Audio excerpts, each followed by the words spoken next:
मुस्कान देख के मिलेला बोलावे छे, मीठी मुस्कान देख के मिलेला बोलावे छे, मीठी मुस्कान देख के मिलेला बोलावे छे रे भैया के साली हमरा सपना में आवे छे। महंगा वाला लहंगा पहन के हमारा देखावे छे रे भैया के साली हमरा सपना में आवे छे। मीठी मुस्कान देख के मिलेला बोलावे छे रे भैया के साली हमरा सपना में आवे छे।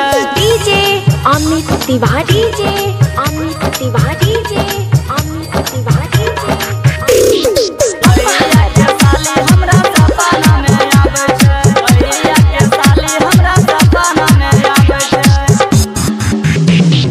बाबरी खाय छे साली हमरा सतावे छे, मिले ल जाय छियै दूर चली जाय छे, मिले ल जाय छियै दूर चली जाय छे। बाबरी खाय छे साली हमरा सतावे छे, मिले ल जाय छियै दूर चली जाय छे।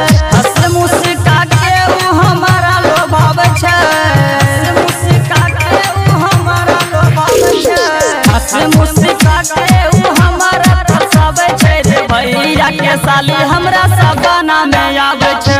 मीठी मुस्कान देख के मिलेला बोलावे छे रे भैया के साली हमरा सपना में आवे छे। डीजे अमित तिवारी, जे अमित तिवारी, जे अमित तिवारी, भैया के साली हमरा सपना में आवे छे, भैया के साली हमरा सपना में आवे छे। चले से चाले जैसा लागे हीरोनिया, लगबे होठ लाली वैसन देखे छे दुनिया, लगबे होठ लाली वैसन देखे छे दुनिया।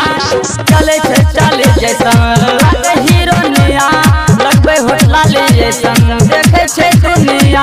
बिंदुल दीवाना सुने 35 के बोलावे छे, बिंदुल दीवाना सुने 35 के बोलावे छे, बिंदुल दीवाना सुने 35 के बोलावे छे रे भैया के साली हमरा सपना में आवे छे। महंगा